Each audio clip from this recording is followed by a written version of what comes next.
Banjo-Kazooie was developed by Rare and released exclusively for the Nintendo 64 in North America and Europe during the summer of 1998. The holiday season of '98 would have plenty of huge hits, but the summer had a bit more of a dry spell as players were waiting for Ocarina of Time or Spyro the Dragon to scratch some adventuring itches.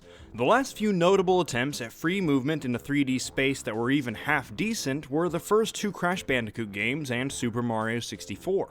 This was still a very new frontier at the time, and Bubsy 3D made it clear that not every studio could do it well. The success of this game is pretty evident through the resulting wave of sarcastic 3D action platformers, often involving some animal character or a duo, and maybe both. Spyro the Dragon was close behind, so credit where credit is due to the ingenuity of Insomniac Games, but Banjo and Kazooie's partnership-based movement and combat can be seen even more so in the next generation of games, such as Jak and Daxter or Ratchet & Clank. Its collectathon gameplay style even found its way into similarly inspired games like the popular LEGO series. Let's figure out how this platformer made such a huge splash as we uncover what's so great about Banjo-Kazooie.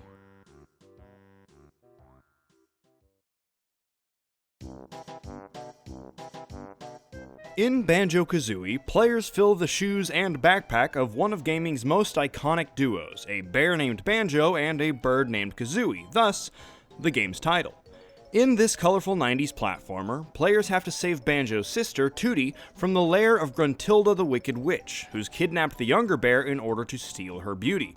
With some coaching by Bottles the Mole, Banjo and Kazooie learn to combine their talents in order to save Tooty. Before players even learned the controls, Rare wanted to convey how much character their video game had, and they also did a good job of developing a relationship between the player and the characters on screen. The opening video feels like it's showing off not only the personalities of some of our main characters here, but also the great music in store. And the little scenes of Banjo living his life are fun alternatives to blank save slots on a menu. It almost causes players to have a favorite save slot, and an affinity for the game before they've even gained control of the main character. Banjo-Kazooie remains to this day one of the most creative ways that a player has been able to control two protagonists at the same time. Both characters' movements really complement their personalities, and vice versa. Banjo is a lot more laid back than Kazooie, but still adventurous and good-natured. Kazooie is sarcastic and impatient, which really shows off in all of her offensive capabilities and speedy benefits. Banjo can navigate tricky turns underwater, but if you want to move quickly, then you're gonna need Kazooie's wings. The double jump in this game is cleverly explained in terms of how the character's physical traits affect what kind of jump they're capable of. The only reason Banjo is able to get any more altitude after his initial leap is because of Kazooie flapping her wings. Even with the confidence that comes from the power of two characters, players will also receive the aid of a few of the world's other inhabitants. Upon finding enough tokens for his shaman friend and Gruntilda's old teacher, Mumbo Jumbo, Banjo will be gifted with Mumbo magic unique to a few stages, transforming him into some different animal form necessary to complete puzzles in each level, and even in the hub world of Grunty's lair. Though his abilities change, movement remains clean and easy to control, no matter what form Banjo is in, be it bear, walrus, or pumpkin. The tutorial led by Bottles the Mole is optional, in case fans were playing over and knew all about moving in Banjo-Kazooie's world. However, if the player fully explores the tutorial area and learns all of the tricks that Bottles has to teach them, then they'll be rewarded with the discovery of enough honeycomb pieces for some extra health before they charge off to rescue Tooty. During any appropriate stage, Bottles will also tell the player how many new abilities will be learned in each level. Each of the earlier levels functions basically as a playground specifically designed to practice your new abilities before putting them to the test in more dangerous circumstances. Once inside Grunty's lair, the player has to reconstruct paintings with missing puzzle pieces called jiggies, with each completed puzzle being a new level. Similarly to Super Mario 64's Golden Stars, players may find more than enough puzzle pieces in levels they're willing to spend more time in, rather than playing every level to completion. The landscapes in Banjo-Kazooie, while still divided into different realms or levels, feel a lot more fleshed out and natural than those seen in Super Mario 64 or Crash Bandicoot. The happy-go-lucky atmosphere that constitutes the majority of the game's experience really draws in players to relax and explore at their own pace. Each environment is meant to be traversed differently, and they host a wide variety of settings, just as could be seen in the painting worlds of Super Mario 64. As opposed to the majority of platformers at the time, no matter which hardware you found them on, Banjo-Kazooie actually requires a bit more effort from players to go back and collect more jiggies at previous locations that they may not have performed too well at. In Super Mario 64, for instance, you could skip plenty of missions if you didn't enjoy them or found them too difficult. In Banjo-Kazooie, you actually have to work a bit harder to complete at least a few of these tasks. If you're going to discuss 3D games in the late 90s, then you're going to have to take a look at the camera systems, and once again, Rare managed to produce something much smoother and easier to control than most gamers had experienced by 1998. The R button on the N64 controller refocuses the camera directly behind the player whenever pressed, and follows the player when held. Otherwise, the camera will float wherever last commanded, and can be readjusted by the player at any point. Camera systems in video games weren't quite smart enough to move on their own yet, at least outside of cutscenes, but this was a good way to tether it to the player's movement while still allowing the player to gather information without any hindrance. Swapping to a first-person perspective grants the player nearly complete 360-degree views, regardless of where Banjo's facing, unlike Mario's view being restricted to head movements. Possibly the most memorable aspect of Banjo-Kazooie, in the vast majority of players' opinions, would be the game's soundtrack, composed by Grant Kirkhope, who had previously contributed to GoldenEye 007 and Blast Corps. The game's music feels completely natural, not digital, which was really hard to convey on the limited audio hardware and channels that were actually processing the audio, no matter how natural or synthetic the source.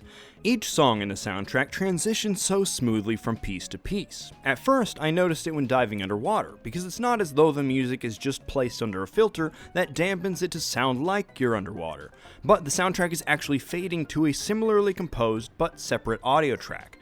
Then as I paused the game to write about that, I realized how smoothly the menu music swept in.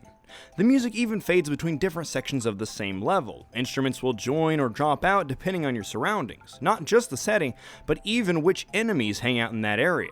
The soundtrack is so well woven together that it almost feels like you're listening to a single continuous piece of music the entire time you're playing. This is also one of the few platformer games at this point to have talking protagonists, as in those with actual legible dialogue. This was a step above the tutorial-only text that often permeated a platformer game's experience. Additionally, the mumbles and grunts that make up spoken language in Banjo-Kazooie give the characters a more fill-in-the-blank personality format, while complementing the game's cartoonish appearance with equally cartoonish sounds. It seems that every creature, and even a majority of the objects in this wacky world of Banjo-Kazooie, are just as vividly personified as our main characters. Everything from camels to tombstones have unique physical traits, voices, and speech patterns. It's almost comparable to an RPG with how much dialogue this adventure included for an action platformer, or really any game of this era. And fun fact, Banjo-Kazooie actually did originate as an RPG referred to as Project Dream, before being reworked several times and transferred from the Super Nintendo to the Nintendo 64. The text in this game also has a great sarcastic flair that was really hard to come by in video games until very recently actually. Rare seems to have been one of the first companies to really feel like they could just have fun with the games they made, while also doing a good job, that is.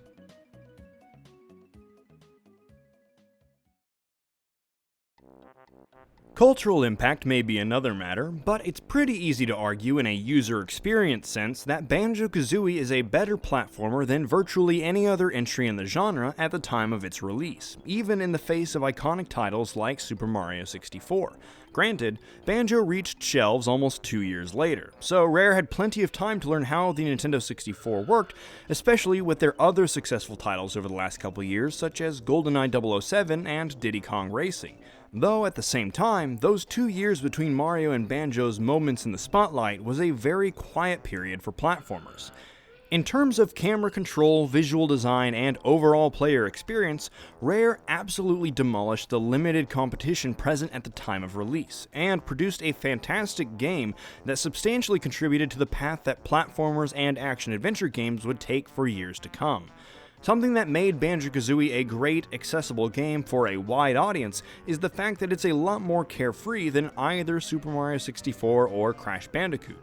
Mario's first 3D adventure was more about understanding the layout of a specific geographical puzzle than achieving one goal at a time. Crash's games were challenging platformer trials for those who weren't afraid to get a little frustrated. In Banjo-Kazooie, players were a lot more free to just run around in the fun environments. There's simply more to do in each stage, and the music, environments, and controls all make that exploration so much more fun. That is what's so great about Banjo-Kazooie.